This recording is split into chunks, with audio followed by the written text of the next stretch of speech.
ವೀಕ್ಷಕರೇ, test cricket ನಲ್ಲಿ wicket ಅನ್ನ ಕಾಪಾಡಿಕೊಳ್ಳುವುದೇ ಮುಖ್ಯ. ಅಂತದರಲ್ಲಿ ಭಾರತದ ಟೆಸ್ಟ್ ಕ್ರಿಕೆಟ್ ನ ನಾಯಕರಾಗಿ ದ್ವಿಶತಕ ಮಾಡಿದಂತಹ ನಾಯಕರನ್ನ ಈ ವಿಡಿಯೋದಲ್ಲಿ ನೋಡೋಣ.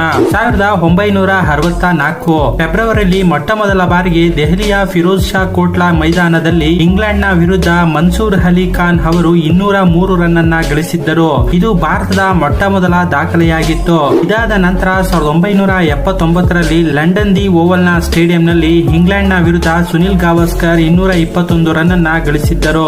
ಇದಾದ ನಂತರ 1999ರಲ್ಲಿ ಅಹಮದಾಬಾದ್ ನ ಸರ್ದಾರ್ ವಲ್ಲಭಾಯ್ ಪಟೇಲ್ ಸ್ಟೇಡಿಯಂ ನಲ್ಲಿ ನ್ಯೂಜಿಲೆಂಡ್ ವಿರುದ್ಧ ಸಚಿನ್ ತೆಂಡೂಲ್ಕರ್ 217 ರನ್ ಅನ್ನ ಗಳಿಸಿದ್ದರು. ಇದಾದ ನಂತರ MS ಧೋನಿ ಅವರು 2013ರಲ್ಲಿ ಚೆನ್ನೈನ ಚಿದಂಬರಂ ಸ್ಟೇಡಿಯಂ ನಲ್ಲಿ ಆಸ್ಟ್ರೇಲಿಯಾ ವಿರುದ್ಧ 224 ರನ್ ಅನ್ನ ಗಳಿಸಿದ್ದರು. ಇದಾದ ನಂತರ ವಿರಾಟ್ ಕೊಹ್ಲಿ ಅವರು 2019ರಲ್ಲಿ ಪುಣೆನ ಮಹಾರಾಷ್ಟ್ರ ಸ್ಟೇಡಿಯಂ ನಲ್ಲಿ ದಕ್ಷಿಣ ಆಫ್ರಿಕಾ ವಿರುದ್ಧ 254 ರನ್ ಗಳಿಸಿದ್ದರು. ಇದಾದ ನಂತರ 2025ರಲ್ಲಿ ಶುಭಮನ್ ಗಿಲ್ ಇಂಗ್ಲೆಂಡ್ ನ ವಿರುದ್ಧ ಇಂಗ್ಲೆಂಡ್ ನಲ್ಲಿ 221 ರನ್ ಅನ್ನ ಗಳಿಸಿ ತಮ್ಮ ದ್ವಿಶತಕವನ್ನ ಚರಿತ್ರೆಯಲ್ಲಿ ಬರೆದರು. ವೀಕ್ಷಕರೇ, ಈ 6 ನಾಯಕರಲ್ಲಿ ನಿಮಗೆ ಯಾರು ಇಷ್ಟ ಮತ್ತು ಏಕೆ ಅನ್ನೋದನ್ನ ಕಮೆಂಟ್ ಬಾಕ್ಸ್ ನಲ್ಲಿ ಕಮೆಂಟ್ ಮಾಡಿ. ಇದೇ ತರದ ಮೋರ್ ಕಂಟೆಂಟ್ ಗಾಗಿ ನಮ್ಮ ಪೇಜ್ ನ ಫಾಲೋ ಮಾಡಿ.